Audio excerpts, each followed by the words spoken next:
레위기서 2장 18절부터 32절까지는 여호와의 일인데 여기 21절에 나온 여호와의 큰 일을 또 얘기를 하고 있습니다. 여호와의 일, 여호와의 날, 여호와의 일, 여호와의 큰 일. 그리고 우리 2장 오늘 읽었던 28절부터 29절, 이게 찬양 가서도 많이 했던 거죠.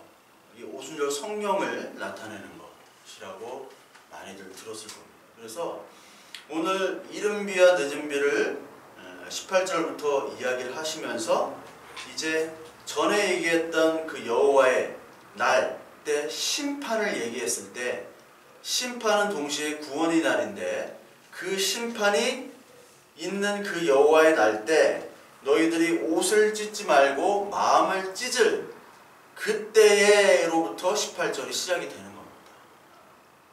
우리 2장 12절부터 보면은 애통하고 마음을 다하여 내게로 돌아오라 그랬죠. 그리고 13절에 너희는 옷을 찢지 말고 하나님 여호와께로 돌아오는 마음을 찢으라. 그러면 하나님께서 마음을 돌이키시겠다는 거예요. 그렇죠? 돌이키셔서 그 여호와의 말씀, 여호와의 그 날에 그 하나님의 마음으로 마음을 찢을 그때에로부터 18절이 시작이 되는 거죠. 그래서 이 예언서, 선지서는 패턴이 똑같습니다. 모든 선지서, 우리가 지금 소선지서라고 하는데, 소선지서라는 말도 사실 잘못된 말이에요. 잘못된 말입니다. 그냥 대중적으로 얘기를 그렇게 많이 하니까 그냥 저도 소선지서라고 이렇게 알아듣기 쉽게 얘기하는데, 여기 선지자 하면은 가장 많은 분량이 이사야, 예레미야, 에스겔 그런 거잖아요. 여기서부터 맨 마지막 말라기까지 성경의 참 많은 부분을 차지하는데, 선지서의 첫 번은 뭐를 얘기하냐면 심판을 얘기하잖아요. 심판. 그렇죠? 심판을 꼭 얘기합니다. 너희들 이렇게 될 거야. 너희들 이렇게 벌 받을 거야. 그렇게 꼭 얘기하는데, 나중에는 뭐를 얘기하느냐? 하나님의 은혜를 꼭 얘기하세요. 하나님의 은혜. 너희는 심판은 받지만, 벌을 받지만 왜 은혜를 주느냐? 바로 언약 백성이기 때문에, 언약 자녀이기 때문에 은혜를 꼭 주는 거예요. 그래서 그 다음 요엘 다음에 아모스가 있는데요. 아모스서를 보시면요, 나중에 아모스서 들어가면 말씀을 드리겠지만, 이 아모스서 1장을 보면은 이스라엘 이웃 나라에 대해서 하나님께서 내리신 벌들을 이렇게 얘기하고 있어요.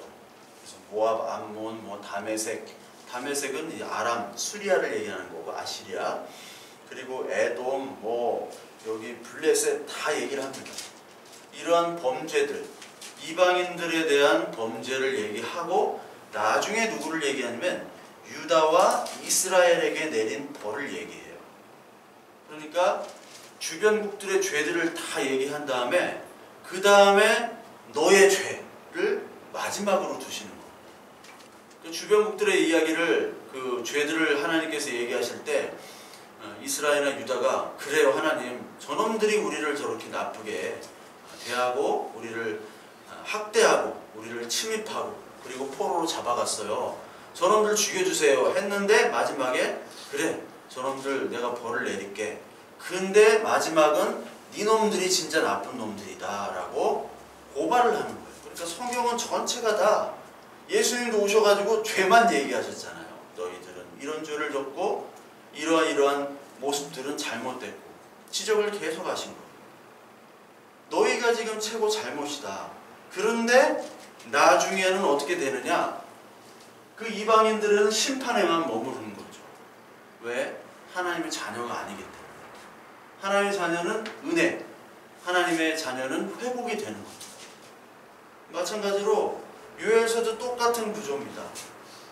똑같이 너희가 마음을 찢고 하나님 여호와께로 나올 때 자기의 땅을 극진히 사랑하시어 그의 백성을 불쌍히 여기실 것이라 라고 18절에 분명히 나오죠. 불쌍히 여기실 것이라. 그래서 그 마음을 찢고 나오는 자기 백성들에게 19절, 여호와께서 그들에게 응답하여 이르시기를 내가 너에게 곡식과 새 포도주와 기름을 준다. 곡식, 새 포도주, 기름, 이게 다 하나님의 양식, 만나, 포도주, 예수 그리스도, 기름, 성령, 이게 다 예수 그리스도를 상징하는 거잖아요. 즉 너희들에게 이런 물질적으로 보여지는 모든 것들은 사실 예수 그리스도 하나님의 복을 상징하는 것이다. 그것들을 너희에게 줄 것이며 너희가 나라들 가운데서 욕을 당하지 않게 할 것이다. 너희는 하나님을 팔아먹은 나라지. 너희들을 하나님을 섬기지만 하나님께서 너희들을 포로로 보내셨지. 너희의 하나님은 없어. 라고 능욕을 당하지 않게 할 것이다. 즉 하나님이 살아계심을 보여줄 거라는 겁니다. 하나님이 살아계심을. 그리고 20절에 내가 북쪽 군대를 너희에게서 멀리 떠나게 하여 메마르고 적막한 땅으로 쫓아내리니 그 앞에 부대는 동해로 그 뒤에 부대는 서해로 들어갈 것이라. 상한 냄새가 일어나고 악취가 오르리니 이는 큰 일을 행하였음이니라 하시니라. 그러니까 군대를 쫓아보내는 거죠. 예, 쫓아보내가지고 그 사람들을 다 상하게 하고 썩게 하고 악취가 날 정도로 이런 일들을 내가 하겠다. 여기서 큰 일이라고 나와요. 큰 일. 그래서 여호와의 큰 일을 곡식도 주고 포도 기름도 주고 그 황폐했던 땅들을 다 이제 회복시켜 주겠다. 그리고 포로로 끌려갔던 많은 사람들이 이스라엘을 침공했던 그런 능욕받던 그 땅, 그 나라에서 너희들이 군대들도 다 내쫓기고 욕을 당하지 않게 내가 보호를 하겠다라고 20절에 얘기하는 겁니다. 20절까지. 그래서 땅이여 두려워하지 말고 기뻐하며 즐거워할지어다. 여호와께서 큰 일을 행하셨음이로다. 그러니까 여호와의 큰 일, 여호와의 큰 일이라는 것을 우리는 참 많이 쓰지만 하나님의 큰 일을 이 유대인들은 뭐라고 생각했냐면은 이러한 눈에 보이는 가시적인 일들, 그것들을 큰 일이라고 생각했습니다. 그러니까 유대인들의 특징이에요. 아직도 유대인들은 지금 여호와의 큰 일을 기대하고 있잖아요. 그러니까 우리나라 그 기독교라고 불리는 예수 그리스도교, 그러니까 기독교라는 것 자체도 사실 예수 그리스도교라고 하는 게 맞습니다. 예수는 그리스도시다 라고 고백을 하는 사람들만 예수 그리스도를 믿는 거니까. 그러니까 그 예수 그리스도교를 진리로 여기는 사람들이 하나님의 이 큰 일을 무엇으로 하냐면 유대인식으로 알게 돼요. 유대인식으로.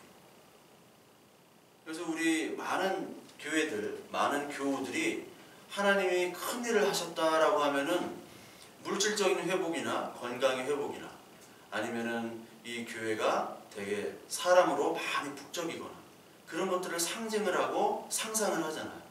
대부분 그걸로 상상을 합니다. 우리의 천국 개념도 마찬가지예요. 천당이라고 옛날 많이 했잖아요. 천당. 우리가 어떤 가서 어떤 공간적인 개념을 많이 생각을 했습니다. 거기 가면 정말 너무나 큰 그런 공간, 막 큰 빌라가 있고 수영장이 딸려 있고 막 시녀들이 막 그걸 하고 그런 데로 간다. 그런 천당의 개념이 참 많았어요.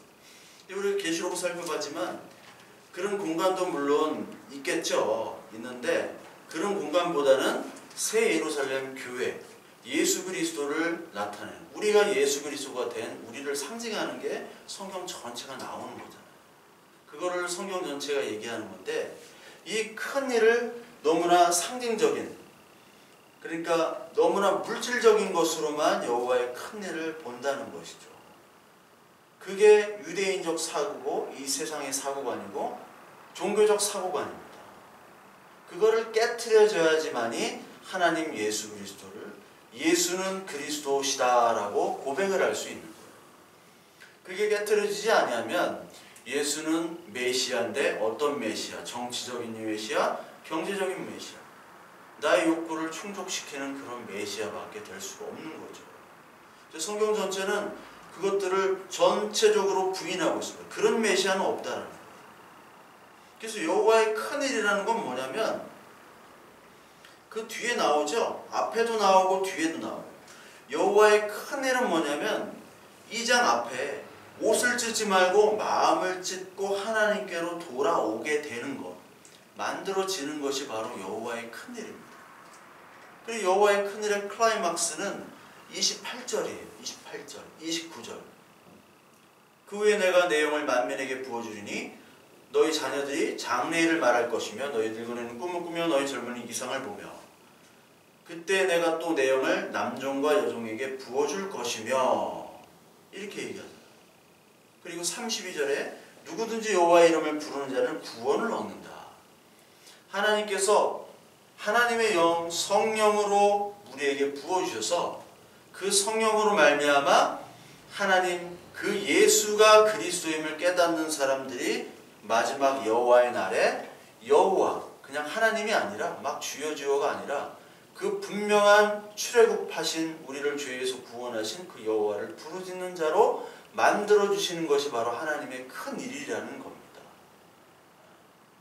그 여호와의 날이라는 것은 그 임박한 심판의 날, 그 날, 바로 그 날도 되지만 오늘 이 시대의 날도 여호와의 날이죠. 오늘 이 시대의 여호와의 날에 여호와께서 오늘도 지금 큰 일을 하고 계신다는 겁니다. 그게 사실은 예정이죠. 하나님의 오늘도 예정하시는 그 하나님, 오늘도 여호와의 큰 일을 하나님께서 하고 계시는 거죠. 오늘도 하나님을 몰랐다가 회심하여 예수 그리스도로 돌아오는 사람들이 오늘도 한 명이라도 있을 거란 말이에요. 그거를 하나님께서 하시는 것이 큰 일입니다. 우리가 예수 그리스도를 믿고 난 후부터는 여호와의 큰 일, 그 크신 일이 예수 그리스도를 믿게 되는 일, 그러니까 다시 말하자면 예수 그리스도를 믿게 되는 일이 얼마나 큰 일인지를 이제는 알 수가 있어요. 예전에는 몰랐습니다. 예수 믿는 거는 뭐 어떻게 믿는 거야? 하나님의 큰 일이라는 거는 돈이 없다가 막 돈이 막 생기고 어떤 막 정말 조그만 막 개척교회에서 한 1년 만에 막 1000명, 2000명이 되고 이런 게 여호와의 큰 일인 줄 알았는데 선교지 가면 막 쓰러지고 막 병이 나고 그게 큰 일인 줄 알았는데 하나님의 큰 일, 여호와의 큰 일은 그게 아니라 네가 바로 오늘 이 자리에서 마음을 찢고 하나님께 돌이키는 일, 그 일이 여호와의 큰 일이라고 분명히 얘기를 하고 있는 겁니다. 그래서 그 여호와의 큰 일을 오늘 하고 있다는 거예요. 하나님께서 여호와의 큰 일로 말미암아 우리를 회개케 하고 마음을 찢게 하는 일. 그래서 지난 시간에 시편 우리 살펴봤나요? 시편 51편? 예, 51편 살펴봤잖아요. 51편 보니까 주께서는 51편 16절에 주께서는 제사를 기뻐하지 아니하시나니 그렇지 아니하면 내가 드렸을 것이라. 주는 번제를 기뻐하지 아니하시나니이다. 하나님께서 구하시는 제사는 상한 심령이라. 하나님께서 상하고 통회하는 마음을 주께서 멸시하지 아니하시리이다. 주의 은택으로 시온에 선을 행하시고 예루살렘에 성을 쌓으소서. 그때 주께서 의로운 제사와 번제와 온전한 번제를 기뻐하시리니 그때 그들이 숫소를 주의 제단에 드리리이다. 그리고 그 앞에 우슬초로 나를 정결하게 하소서. 내가 정하리이다. 나의 죄를 씻어주소서. 내가 눈보다 희리이다. 주의 얼굴을 내 죄에서 돌이키시고 내 모든 죄악을 지워주소서. 나를 주 앞에서 쫓아내지 마시고 주의 성령을 내게서 거두지 마옵소서. 이게 바로 마음을 찢어서 하나님께 나아가는 그 예배자의 모습인 겁니다. 그러니까 하나님이 이 밧세바라는 인물을 통해서 다윗에게 큰 일을 한 거예요. 이 하나님의 알지 못하는 사람들이 볼 때는 밧세바와 다윗 사건은 부도덕한 그런 행위로 보여지는 것이죠. 그러나 하나님이 볼 때는 다윗에게 행한 하나님의 사건입니다. 네가 얼마나 가장 큰 죄인인지를, 네가 다른 사람들을 다 죄로 심판하고 정죄했던 네가 가장 큰 죄인이라는 거예요. 그걸 나타내고자 밧세바의 사건을 일으키신 겁니다. 아까 아모스에도 얘기했듯이 이방인들이 다 잘못했는데 이스라엘에게 결국은 누구의 죄를 얘기하시기 위해서 주변을 얘기하셨어요? 유다와 이스라엘의 죄를 얘기하려고 지금까지 뜸을 들인 거란 말이에요. 그것처럼 다윗 네가 가장 큰 죄인이다. 그때 다윗이 이 하는 고백을 하나님은 기뻐하신다는 겁니다.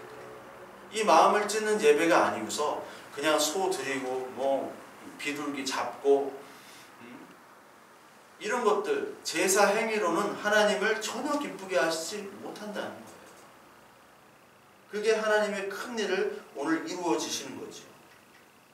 그래서 21절에 그 하나님의 큰 일을 행하심에 기뻐하라는 얘기입니다. 21절에 우리가 기뻐해야 될 것은 바로 하나님께서 우리를 마음을 찢게 하시고 하나님께로 돌아오게 할 때 그 하나님의 일하심을 기뻐하라는 겁니다.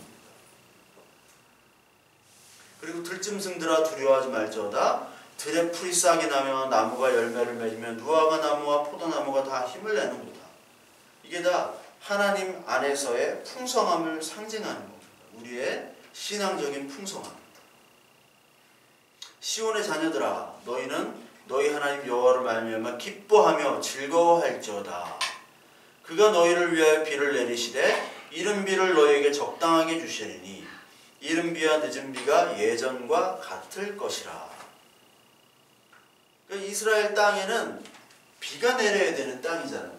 하나님께서 애굽에 노예로 있을 때는 나일강에 물이 있으니까 그걸로 너희들이 노예지만 농사짓고 먹고 살았었는데 이제 너희가 가는 가나안 땅은 하늘에서 비가 내려야 되는 땅이라고 얘기를 하셨죠. 그래서 이스라엘의 가나안 땅을 보면은 갈릴리고 여기 사해잖아요. 갈릴리고 사해인데 뭐 많이 들어보셨죠? 맨 위는 단입니다. 단지파가 있는 단. 사사기에서 이제 라이스. 원래 라이스라는 동네였는데 여기가 라이스라는 동네였는데 단지파가 여기 있다가 위로 올라가지고 다 쫓아내고 자기가 차지했던 땅이에요. 사사기에 나옵니다. 단. 이 단이라는 곳이 사실 신약 성경에 보면 가이사라 빌립보예요. 이게 가이사라 빌립보. 그러니까 가이사라 빌립보 지역입니다. 이쪽 단이. 그리고 여기가 이제 브엘세바. 그 연못이 있던 브엘세바. 그래서 이스라엘은 단에서 브엘세바라는 말을 씁니다. 단에서 브엘세바까지. 뭐 할라에서 백두까지, 백두에서 할라까지 이거랑 똑같은 표현이라고 말씀을 드렸죠. 그러니까 요 단에서 브엘세바까지만 농사를 지을 수 있어요. 여기까지만. 그러니까 위로 넘어가거나 이 아래로 가면 농사를 지을 수 없습니다. 단에서 브엘세바까지만 농사가 가능한 땅이에요. 농사가 가능한 땅이 바로 요 땅입니다. 그래서 이 땅인데 농사를 지으려면 파종을 해야 되는데 비가 와야 돼요. 처음에. 그러니까 여기 나오는 그 이른비라고 나오죠. 성경에 이른비. 우리는 여름에 비가 많이 오죠. 여름에 비가 많이 오는데 여기는 가을과 겨울에 비가 많이 옵니다. 가을과 겨울. 그러니까 지금 유럽 같은 데는 여름에도 비가 좀 오지만 겨울에도 비가 많이 와요. 겨울에 부슬부슬 비가 옵니다. 유럽은 우리나라보다 위도도 올라가 있지만은 우리나라보다는 덜 추워요. 덜 추워요. 우리나라는 지금 축구 안 하잖아요. 겨울철에. 근데 영국은 축구 하거든요. 겨울철이 가장 피크거든요. 그러니까 이때 이른 비는 바로 여기 가을에 나오는 비입니다. 우리나라 계절로 치면 가을. 가을에 이제 파종을 하는 거예요. 밀 보리를 심는데 그 후에 언제 이 추수를 하냐면 5월달 정도에 추수를 해요. 추수하기 전에 이제 늦은 비라는 것은 3, 4월 달에 추수하기 전에 그 알곡을 여물게 하고 너무 가물면 안 되잖아요. 그때 내리는 비가 늦은 비입니다. 이 이른 비와 늦은 비는 인간이 줄 수 없는 거죠. 우리 지금처럼 뭐 인공 강우 이런 거 없잖아요. 하나님이 주셔야 되는 거. 그러니까 하나님의 은혜대로 이른 비와 늦은 비를 준다는 거죠.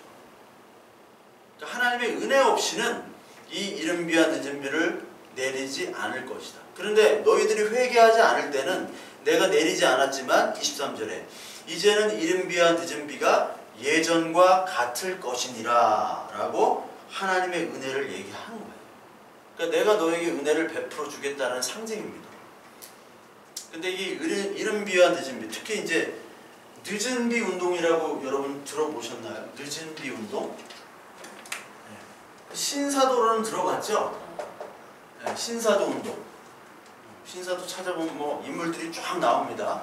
수많은 인물들이 이렇게 나오는데 신사도 운동 가운데 하나가 늦은 비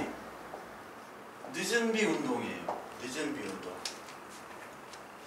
그래서 여러분 그 늦은 비 운동의 그 구조를 뭐냐면 야고보서 한번 야고보서 5장 7절 8절을 같이 보겠습니다. 야고보서 5장 7절 8절. 그러므로 형제들아 주께서 강림하시기까지 길이 참으라. 보라 농부가 땅에서 나는 귀한 열매를 바라고 길이 참아 이른 비와 늦은 비를 기다리나니 너희도 길이 참고 마음을 굳건하게 하라. 주의 강림이 가까우니라. 이런 말씀이 있습니다.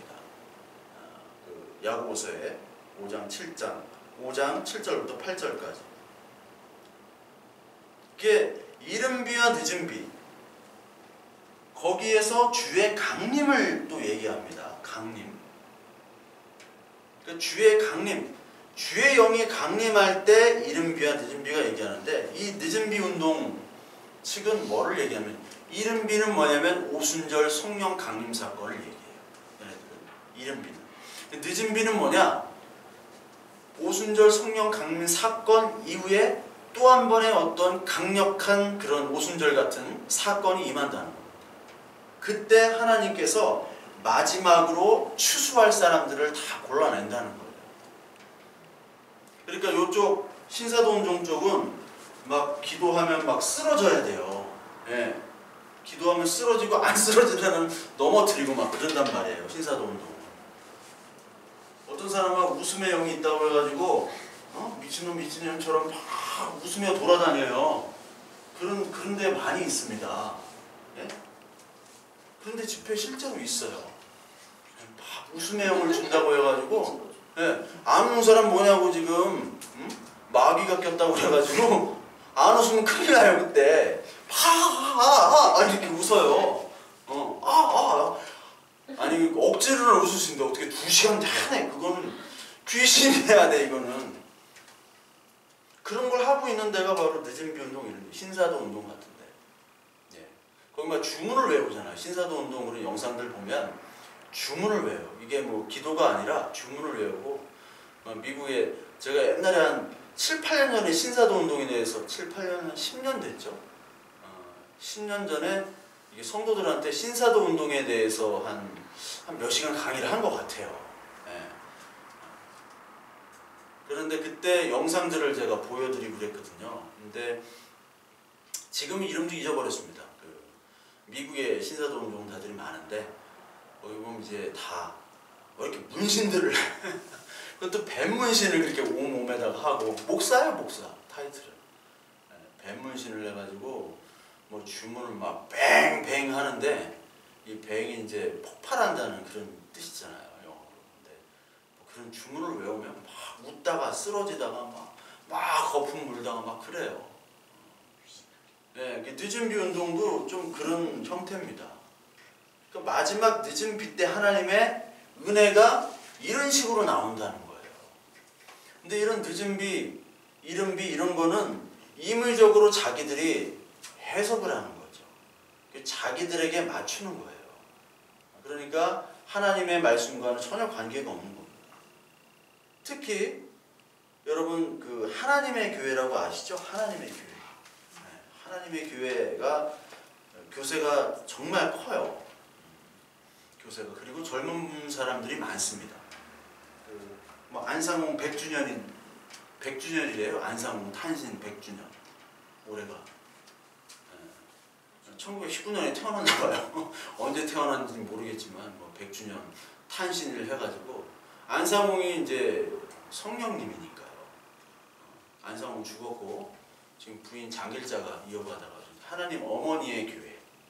원래 하나님 아버지의 교회에다가 하나님 어머니의 교회 갔다가 어머니 빼고 하나님의 교회로 하잖아요. 제가 계시록에서 설명드렸잖아요. 성령과 신부가 너희들에게 말할 것이다. 계시록에 마지막에. 그 성령과 신부는, 성령은 안상호, 신부는 장길자. 예? 신랑 신부처럼 그 신부라고 그대로. 그러니까 이 사람들, 우리나라 교회, 우리나라뿐만 아니라 이단, 정통 이단, 그러니까 일반 교회가 얘기하는 그 이단이라고 불리는 모든 사람들은 어디서부터 나오냐면 세대주의부터 나온다고 그랬잖아요. 세대주의. 이 세대주의는 가장 큰 특징이 문자적인 해석이라고 그랬잖아요. 문자적인. 그러니까 그 신부를 그 안상홍의 부인으로 보는 거예요. 그 사람들은 말이 안 통해요. 안상홍 우리 신부님 하나님께서 하나님이니까 그 사람. 근데 그렇게 사람이 많아요. 그 신천지 건물들은 다 험합니다. 이게 없어요. 돈이 없어. 근데 하나님의 교회 가보세요. 우리 대전에도 KBS 앞에 우리 대전에 있는 교회 중에 가장 예쁜 교회가 하나님의 교회란 말이에요. 밤에 이렇게 강변에 다 불 켜져 있고, 엑스포 쪽 근처에 불 켜져 있고 얼마나 좋아요. 불을 해놓으니까 얼마나 좋아. 근데 그 하나님의 교회는 뭐를 초막절을 지켜요. 초막절. 문자적으로. 그 초막절이 뭐냐면, 그 초막절이라는 건 뭐냐면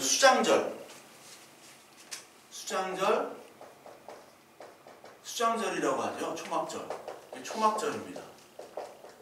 지금 유대인들은 초막을 지어놓고 이스라엘에 가면은 그 베란다 같은 데 있어요. 베란다에다가 이제 텐트를 쳐놓고 텐트 위에는 뭐 이렇게 가지 이렇게 해놓고 우리가 광야 시대 때 그렇게 어렵게 지냈던 그것들을 기념하는 거예요. 근데 초막절이 이 수장절이라는 건 추수한 것들을 거두는 절기와 똑같은 절기예요. 초막절. 우리가 유월절, 초실절, 이런 절기들이 있잖아요. 오순절은 77절. 77에 49일, 오순 50일. 예, 오순절 77절이라고 하죠.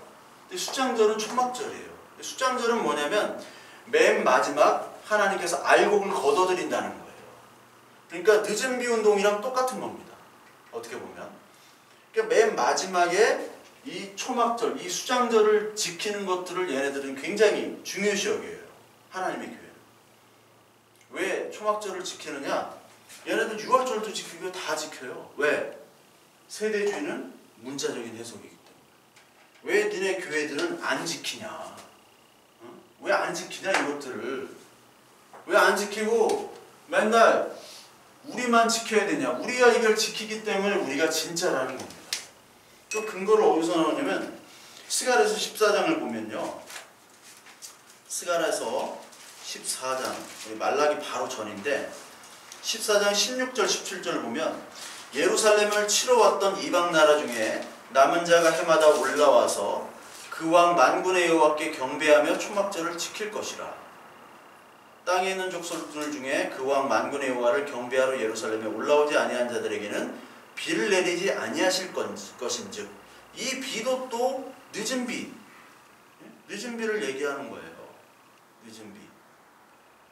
만일 애굽 족속이 올라오지 아니할 때는 비 내림이 있지 아니하리니 여호와께서 초막절을 지키러 올라오지 아니하는 이방 나라들의 사람을 치시는 재앙을 그에게 내리실 것이라. 그러니까 초막절을 지키지 아니하면은 하나님께서 치신다는 거예요. 애굽 사람이나 이방 나라 사람이나 초막절을 지키러 올라오지 아니하는 자가 받을 벌이 그러하니라. 이게 문자적인 해석을 하기 때문에 이 사람들은 자기들은 어떠한 딱 틀에다 갖다 놓고 거기다 말씀을 끼워 넣는단 말이에요. 그렇죠? 이게 이단들, 세대주의의 영향을 받은 이단들의 특징입니다. 여호와의 증인도 마찬가지고 제7일 안식일도 마찬가지고 신천지도 마찬가지입니다. 근데 그런 이단들은 그래도 자기 해석이라도 있어요. 자기 해석. 그러니까 왜 사람들이 신천지로 가고 하나님의 교회로 가느냐? 거기는 성경을 가르쳐준다고 해서 가는 거 아니에요. 가르쳐준다고. 그러면 일반 교회들은, 많은 교회들이 얼마나 성경을 안 가르쳐 주길래 거기 성경 배우러 간다고 하겠어요. 말도 안 되는 성경을 배우러. 완전 말이 안 되는 건데. 말이 안 되는 거라도 얘네들은 끼워 맞춰서 연구를 했어. 아주 조잡한 수준이지만, 아주 조잡한 수준이지만. 그런데 그 조잡한 수준도 안 한다는 거예요. 안 한다는 얘기가 바로 나오는 거죠. 안 하기 때문에, 그것도 안 하기 때문에 그 사람들이 가는 거랍니다. 그러니까 일반 교회는 하나의 말씀에 보는 귀와 눈이 없다고 보면 돼요. 솔직히. 안타까운 얘기지만. 이걸 뭐 비판하거나 비난하는 게 아니라 현실이 그래요. 현실이. 그냥 덮어놓고 사람하고 헌금해가지고 연말 결산만 잘 나오면 돼. 예? 연말 결산만 잘 나오고 사람 안 도망가면 성공한 거예요. 아니 그렇게 돼버렸어요. 지금. 그러니 하나님께서 여호와의 날을 선포할 수밖에 없는 거예요. 심판의 날을. 그러나 하나님의 자녀에게는 심판의 날을 안 주시는 거죠. 자녀에게는 심판의 날이 아닌 구원의 날로 주시는 거란 말이에요. 초막절 행사를 이 근거로 안 지키면 벌을 받아요. 그러니까 절기를 다 지키는 거예요. 골로새서에는 절기가 폐기됐다고 나오잖아요. 예? 월삭 절기나 모든 절기가 다 폐기됐잖아요. 예수 그리스도로 말미암아.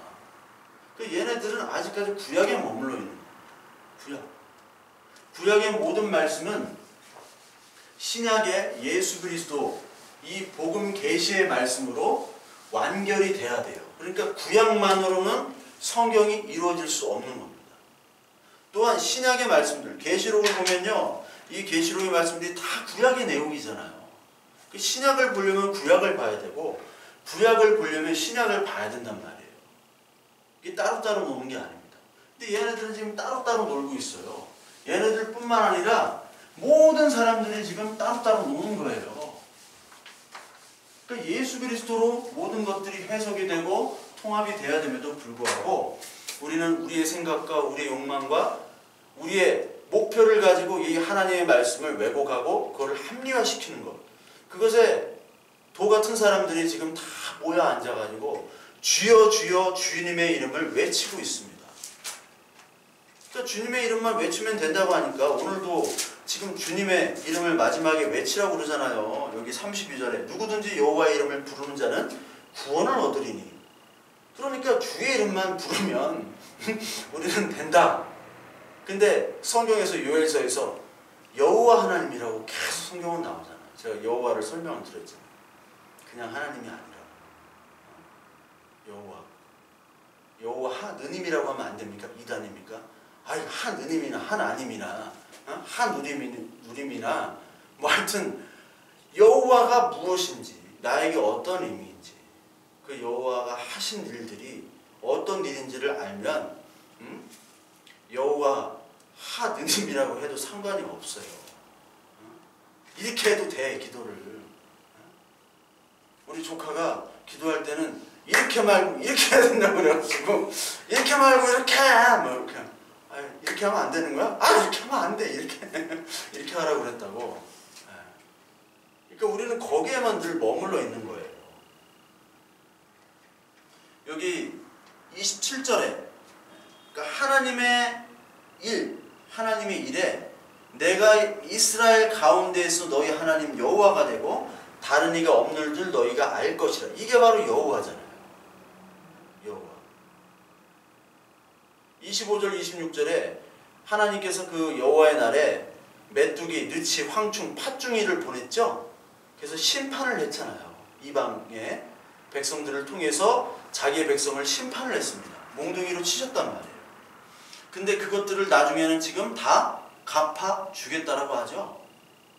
먹되 풍족히 먹고 놀라운 일을 행하신 그 여호와 하나님의 이름을 너희들은 찬송할 거야. 근데 다른 족속들은 다른 이방 족속들이 쳐들어와가지고 자기의 나라가 망하면 자기의 신을 원망하잖아요. 자기의 신을 원망하고 자기의 신을 죽은 겁니다. 그러니까 이때 그 고대의 싸움은 그 나라의 신과 다른 나라의 신, 그 싸우는 나라의 신들끼리의 대결이란 말이에요. 그러니까 바벨론은 마두룩 신이라고 있었어요. 마두룩 신, 주신이. 그 마두룩 신과 그러니까 하나님 여호와, 그 여호와, 그 출애굽을 했던 그 여호와의 싸움이잖아요. 그 마두룩 신이 이스라엘을 쳐들어갔다는 것은 마두룩 신이 여호와를 공격해서 이겼다라는 겁니다. 아이고 우리가 이렇게 제사 드리고 열심히 율법을 지켰는데 알고 보니까 이게 허상인 거예요. 하나님이 없는 거예요. 왜? 마두룩 신한테 졌으니까. 그래서 사무엘 때 엘리 제사장이 뭐를 갖고 가요? 언약궤를 갖고 블레셋과 전쟁해서 언약궤를 들고 가잖아요. 이것만 있으면 우리 다 이기지롱. 니네들은 이런 거 없지롱. 우리는 막 들고 가가지고 이것만 있으면 막 요단강이 갈라졌고 옛날에 뭐 출애굽 다 애굽을 이겼으니까. 애굽을 이긴 나라가 없잖아요. 아 애굽을 이겼는데 뭐 우리 뭐 블레셋 그런 조그만한 나라 그 해적들 모인 그 6개 연합 집단 그거 못 이기겠어? 하고 갔더니 그냥 다 깨졌잖아요. 그게 뭐냐면 이 사람들은 아직도 하나님의 큰일, 여호와의 일, 하나님이 하신 일들이 무엇인지를 모르는 거예요. 아, 우리의 힘으로 애굽을 이겼구나. 그런데 성경에 나오는 전쟁은 다 하나님의 전쟁이고 너희들은 하늘 일 없고 요단강 건널 때도 다 할례하고 뭐 다 바보처럼 이렇게 지낼 때 하나님이 다 전쟁하는 거잖아요. 여호수아 싸울 때 누구죠? 아론과 훌 맞죠? 아론과 훌이 기도를 했잖아요. 아론과 훌 맞나요? 예. 아론과 훌이 이게 손 들고 기도했어요. 갑자기 요즘에는 성경 말씀도 이상해져요. 이상하고 주일날에는 내가 데자뷰란 단어를 쓰려고 했는데 랑데뷰가 나와. 랑데뷰는 야구인 랑데뷰 홈런 연속이 랑데뷰 홈런인데 막 자꾸 다른 단어가 나와요. 쉬운 영어 단어를 얘기하면 자꾸 일본어가 생각나요. 찹스틱을 생각하면 막 와르바시가 떠오르고 막 이상해. 네, 어니언 막 가마내기가 떠오르고 막 미쳤나봐. 이 회로가 정지된 것 같아. 아마 아론과 훌이 맞을 거예요. 그러니까 싸울 때 아론과 훌이 기도하는 손이 내려가면은 지고 올라가면 이기고. 그러니까 늘 그런 싸움이었단 말이에요. 너희는 거룩하라. 내가 거룩하니. 싸움은 내가 할 거니까 너희들은 거룩하고 해. 할례해라. 그건데 지들이 이게 능력 있는 줄 알고 그 껍데기 언약궤를 가져간 거예요. 그러니까 하나님의 임재보다는 하나님의 임재를 상징하는 그 껍데기에만 머물러 있는 거예요. 이게 종교적인 특성이잖아요. 그러니까 우리가 여호와 하나님을 믿는 건지 그냥 아무 실체 없는 그런 하나님이란 껍데기를 믿는 건지 그거를 낱낱이 또 고발을 하고 있는 겁니다.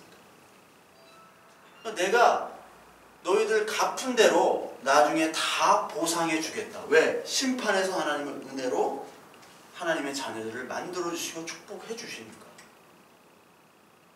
그래서 가장 은혜의 클라이막스는 뭐냐면 너희가 하나님 여호와가 되고 다른 이가 없는 줄 너희가 알 것이다. 내 백성이 영원히 수치를 당하지 않으리. 이게 출애굽기에 나오는 거잖아요. 출애굽기 때 지난주에 설명을 드렸지만 나는 너희 하나님이고 너희는 내 백성이다. 이 말씀. 그렇죠?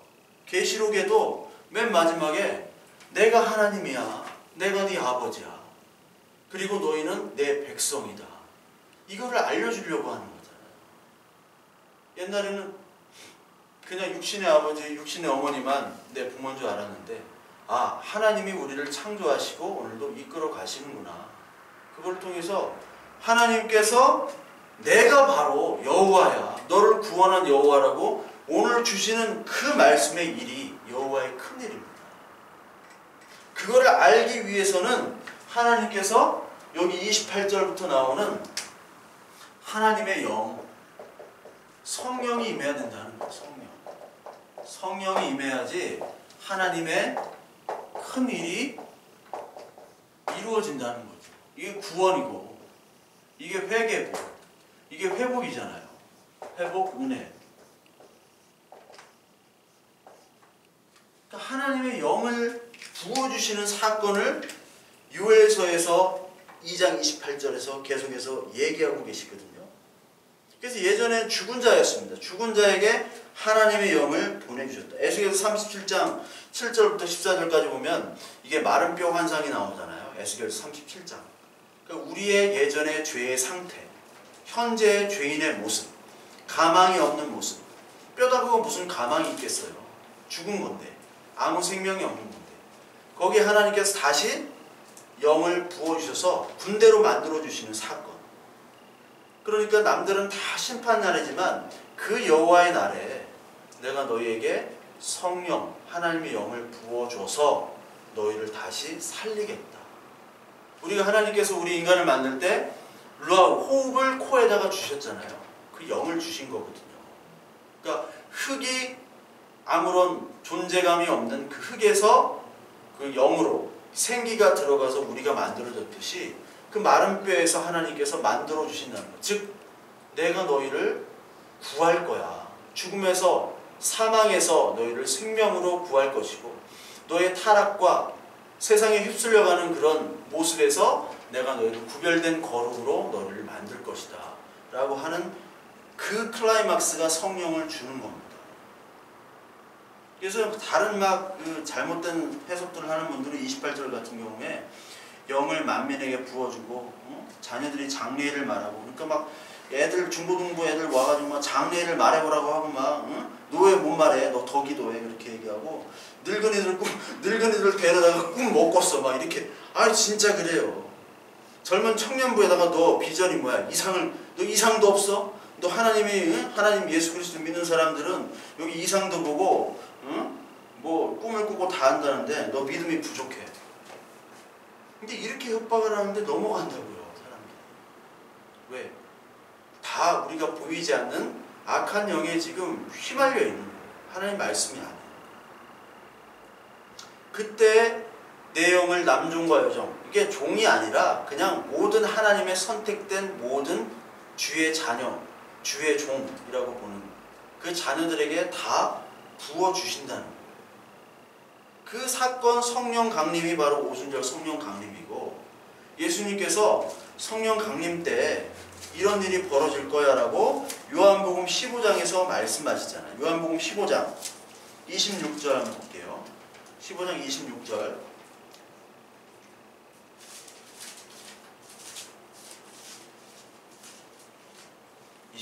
보면 내가 아버지께로부터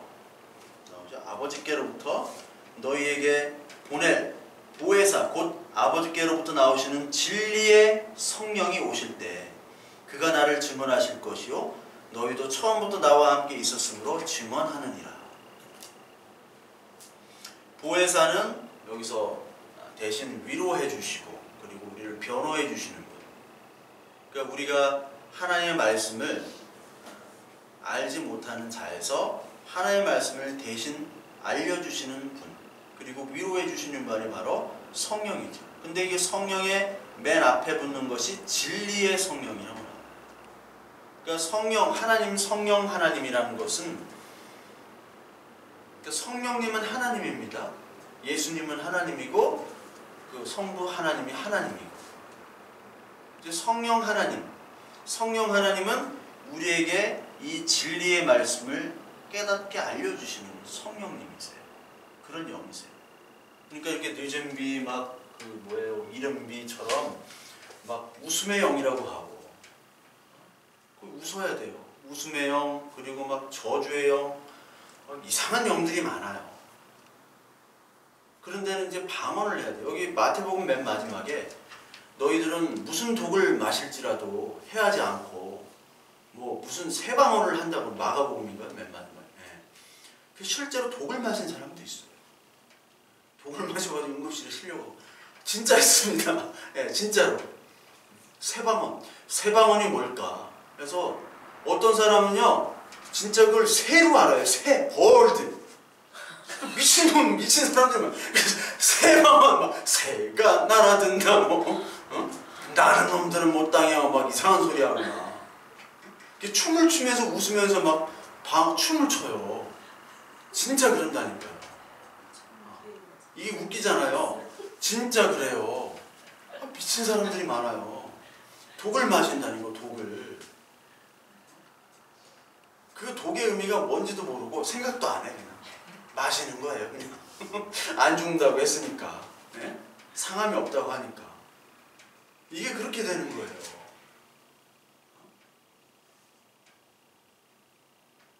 진리의 성령을 통해서 과연 진리가 뭐냐?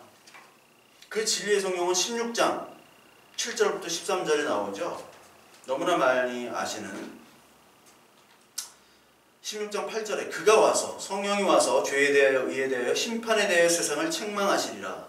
죄에 대하여라 함은 그들이 나를 믿지 아니하며 의에 대하여라 함은 내가 아버지께로 가니 너희가 다시 나를 보지 못하며 심판에 대하여라 함은 이 세상 임금이 심판을 받았습니다. 내가 아직도 너희에게 이를 것이 많으나 지금은 너희가 감당하지 못하리라. 그러나 진리의 성령이 오시면 그가 너희를 모든 진리 가운데로 인도하시리니 그가 스스로 말하지 않고 오직 들은 것을 말하며 장래일을 너희에게 알리시리라. 진리에 오면 장래일이라는 건 뭡니까? 내가 했던 모든 말들에 대한 해석을 다 알려주는 거예요. 그 오순절 성령 강림 전에는 제자들이 저 양반 무슨 얘기를 하는 거예요 도대체 이랬다고요. 성령 강림 후에 성령 강림이 2장인데 3장부터 베드로와 요한이 벌써 제9시기도 시간에 미문에 들어가가지고 활동을 하잖아요. 그러면 설교를 하기 시작해요. 물론 2장 맨 마지막에도 베드로가 설교를 해가지고 3,000명이 회개하잖아요. 이게 같은 인물이냐? 이거 다 거짓말이다 이렇게 하는 것처럼 사람들은 이제 거짓말을 알잖아요. 저 사람이 학문이 없던 자인데 어떻게 저렇게 유식해졌느냐? 하나님의 성령으로 말미암아 예수 그리스도께서 오신 이유 그리고 구약의 모든 사건들이 예수 그리스도로 설명이 되어지는 거예요. 그 영이 바로 성령이고 하나님의 영입니다. 그 영을 부어주겠다라는 거죠. 그 영. 하나님의 말씀, 하나님의 여호와를 알게 하시는, 그냥 하나님이 아니라 여호와를 알게 하시는 그 영.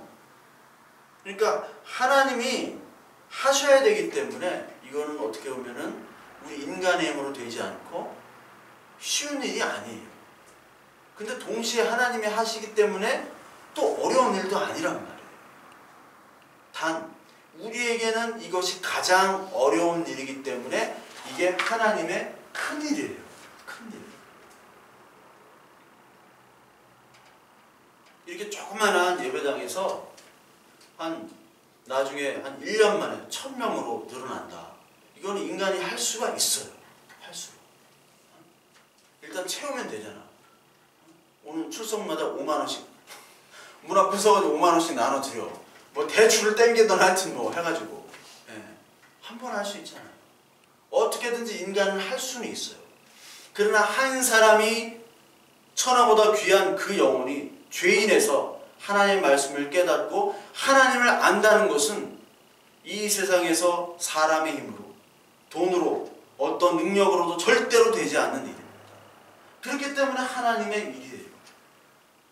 그러니까 이거를 놓치고 이것이 얼마나 큰 일이고 중요한 일인지를 놓친다면 그 이상 슬픈 게 없죠. 하나님을 막 외치고 하나님을 전파하고 말씀을 전하고 막 선교를 한다고 하는데 그게 다 도로함이 타부리인 거. 그거만큼 허무한 게 어디 있습니까? 아니 선교를 모르는 사람이 선교사로 파송이 돼요. 하나님의 말씀을 모르는 사람이 선교사에서 선교 간다고 하니까 또 하나님의 말씀을 모르는 사람들이 선교가 뭔지도 모르고 선교사는 무조건 선교를 하나보다 해가지고 막 돈 걷어서 주고 박수치고 하나님이 크신 일을 했다고 하고 이게 뭐 하는지는 모르겠어요. 다 그렇게 비하하는 건 아니지만 선교는 뭐냐?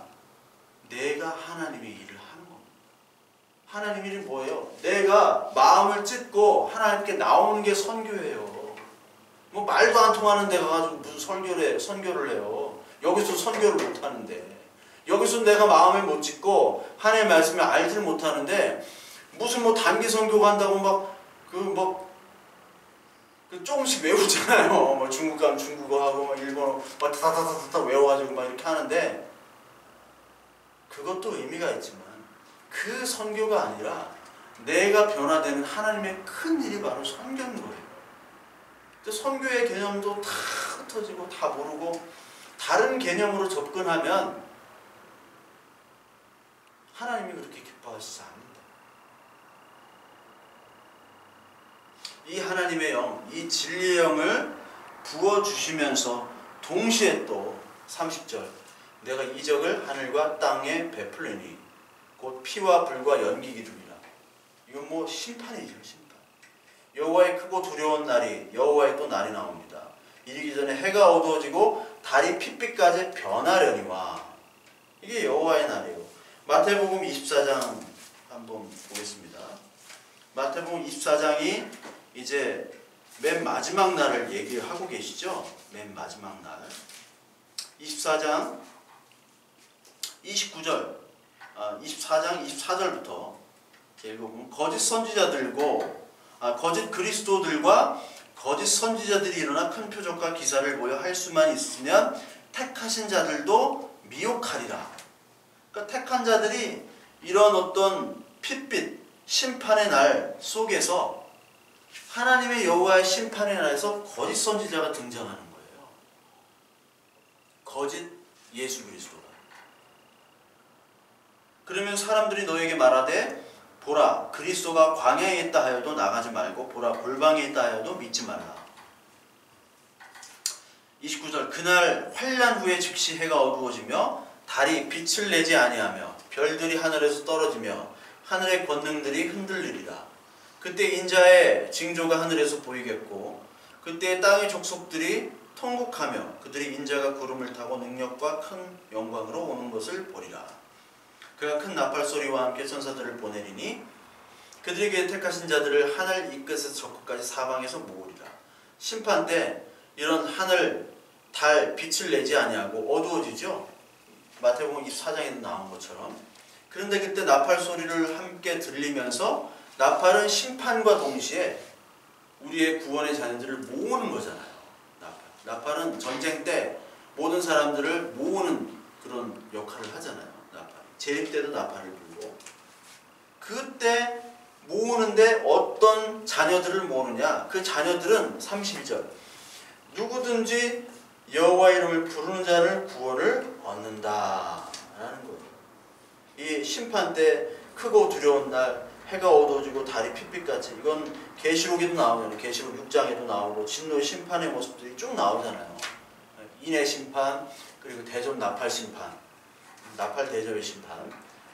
그런 속에서 하나님께서는 자기 자녀들을 모으는데 그 자녀들은 여호와의 이름을 부른다는 거죠. 여호와의 이름을. 그러니까 구원에서 여호와의 이름을 부를 수 있는 자는 예수 그리스도의 피가 어떤 의미인지를 아는 사람들입니다. 그래서 심판의 기준, 하나님의 심판의 기준은 예수 그리스도의 피죠. 피만이 심판의 기준입니다. 이거는 출애굽에서도 나오잖아요. 출애굽에서 이 피가 없으면은 그 심판을 받고 피가 양의 피가 있으면은 심판을 건너뛰잖아요. 그게 6월절이죠. 건너뛰는. 그러니까 하나님의 진노에서 그 심판에서 우리의 선행은 들어갈 자리가 전혀 없습니다. 손톱만큼도 없어요. 이 하나님의 구원에 있어서 선행을 얘기하거나 아니면 우리의 노력이나 공로를 얘기하는 것들은 가장 큰 하나님의 말씀을 대적하는 거고 예수 그리스도는 그러면 죽을 이유가 없으셨죠. 우리가 선행에 들어가면 예수님이 죽을 이유가 뭐가 있어요? 죽을 이유가 아무런 이유가 없는 거죠. 예수 그리스도께서 육체로 오셔서 흠이 없지만 죄가 없지만 우리의 대속제물로 되신 것들을 부인하는 것이 바로 적그리스도예요. 예수 그리스도의 십자가의 구원을 헛되게 하는 것이 바로 율법주의잖아요. 율법주의자들은 예수 그리스도의 공로를 인정하지 아니하고 우리가 노력하고 우리가 선행하고 우리가 열심히 섬기면 우리는 하나님의 자녀야 라고 생각하는 사람들이잖아요. 그렇기 때문에 예수님이 그들을 사탄이라고 한 겁니다. 지금도 오늘 이 시간에도 이 시대의 교회에도 이런 율법 공로주의들이 너무나 많아요. 너무나. 뭐 로마 캐톨릭은 말할 것도 없거니와 이런 일반적인 프로테스탄트 교회에서도 너무나 많이 있습니다. 만연되어 있어요.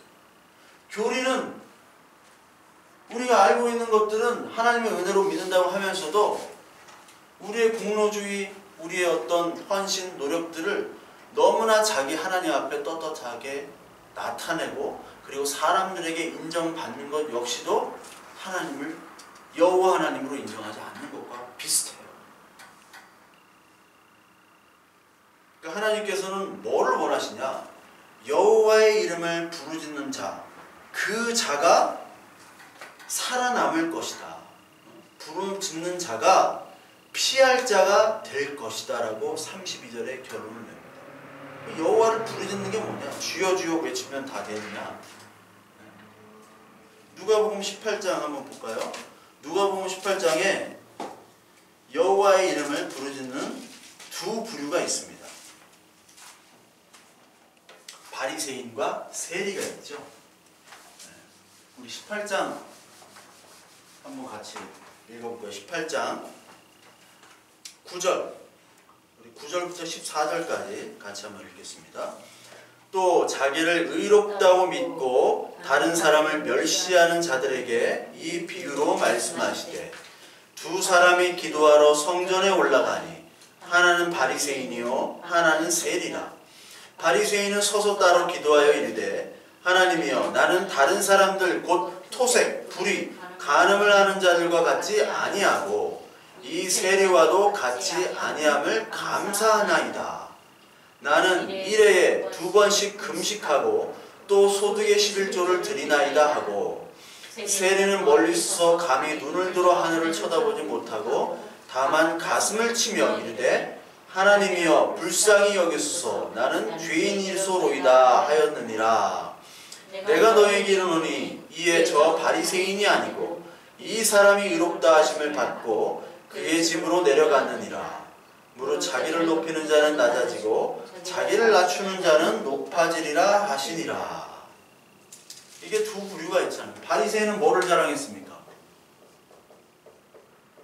바리새인과 세리인데 뭐를 자랑했어요? 바리새인은 자기가 지금 금식을 하고 금식을 하고 금식을 2번 했죠. 일주일에 소득의 11조를 드렸어요. 원래 금식은 1년에 딱 한 번 하는 거였죠. 대속죄일 때 딱 한 번 하는데 일주일에 2번씩 해요.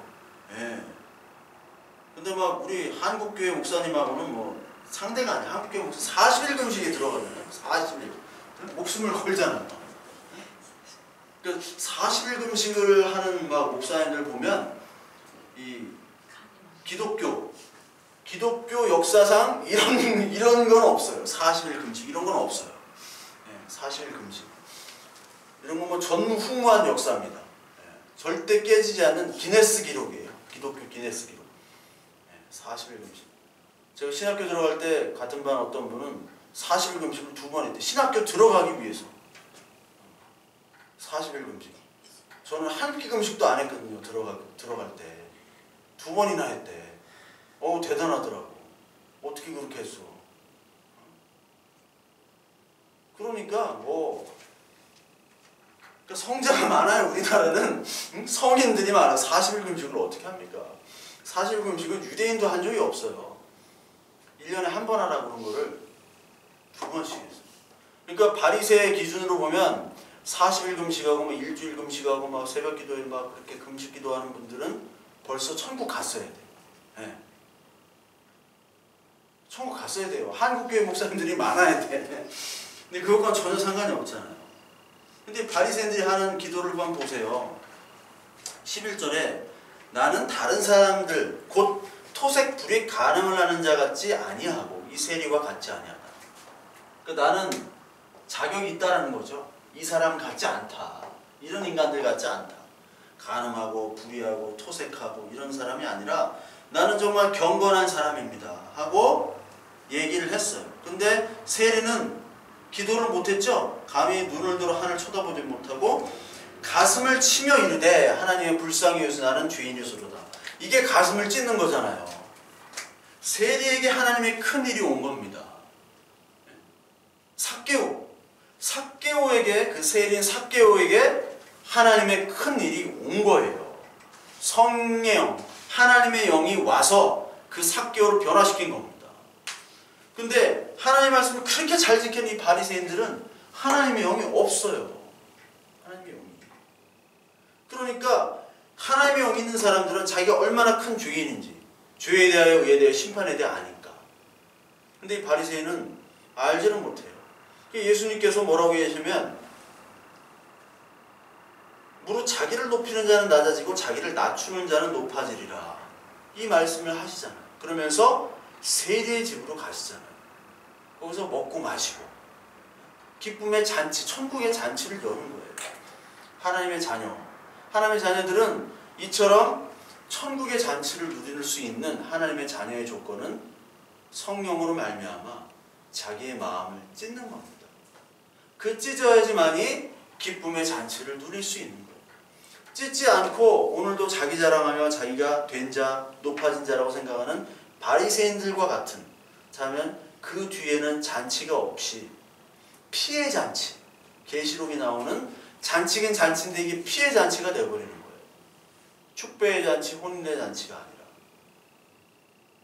마태복음 7장 21절, 23절에 주여 주여 하는 자마다 다 천국에 갈 것이 아니라고 말씀하셨죠.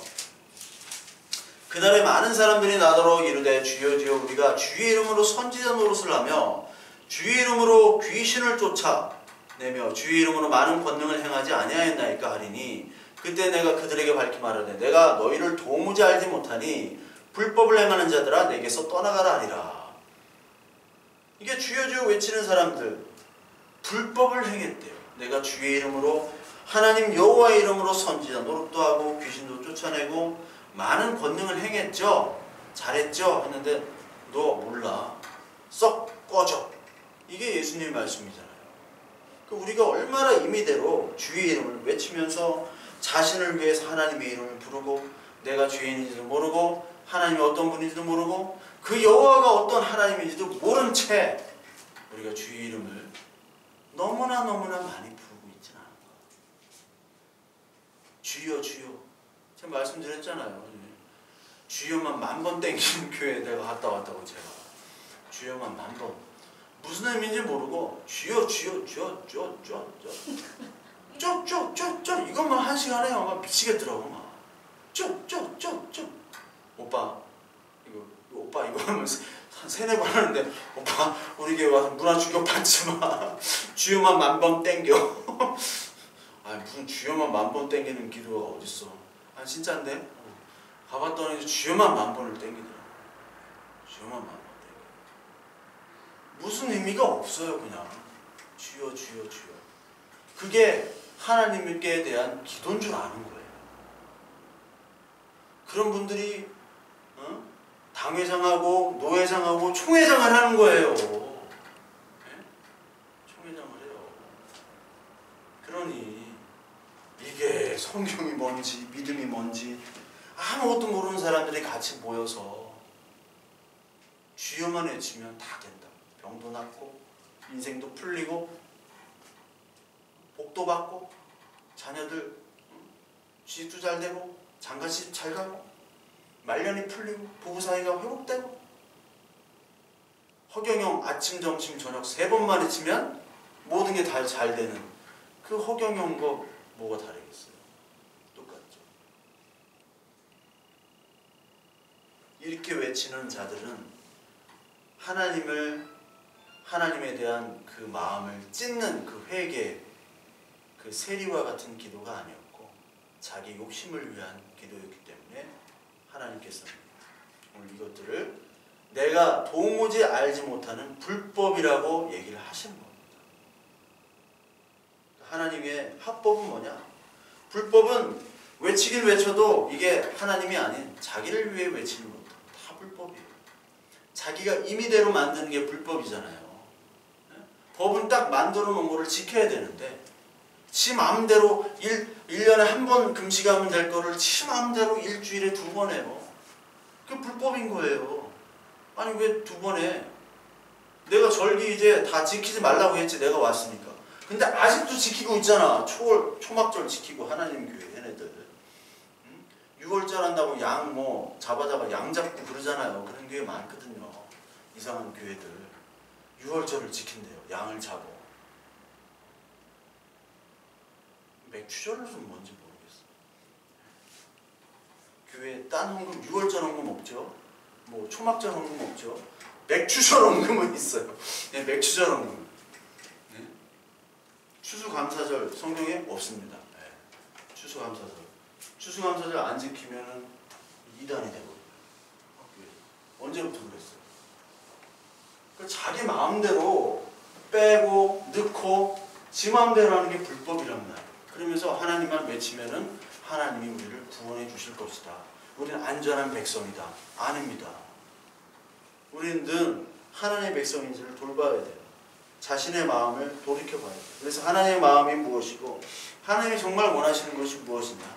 상한 심령으로 상한 제사를 드리는 마음을 찢는 그 제사 상태로 나올 때 하나님께서 그래 같이 이제는 내가 같이 가서 잔치를 벌이자.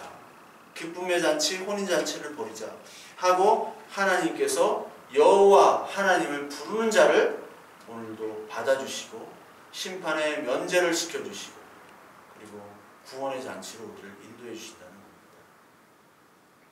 저와 여러분들 오늘 요엘서 2장을 보시면서 다시 하나님 오늘 내가 주의 이름만 그 껍데기 이름만 부르짖는 자가 아는지 하나님께서 우리의 영을 다시 한번 살펴주시고 그리고 말씀을 통해서 성령 그 성령 하나님께서 우리에게 임하게 하시는 죄에 대하여 의에 대하여 심판에 대한 그 말씀들이 우리의 마음을 찢고 그리고 그 마음의 상태를 하나님께서 다시 기쁨의 상태, 회복의 상태로 이끌어 주시기를 오늘도 기도하며 간구하며 오늘 하나님께 감사 기뻐 찬양하는 그런 수요예배, 하나님이 기뻐하시는 그런 예배가 되기를 간절히 축원하고 부탁합니다.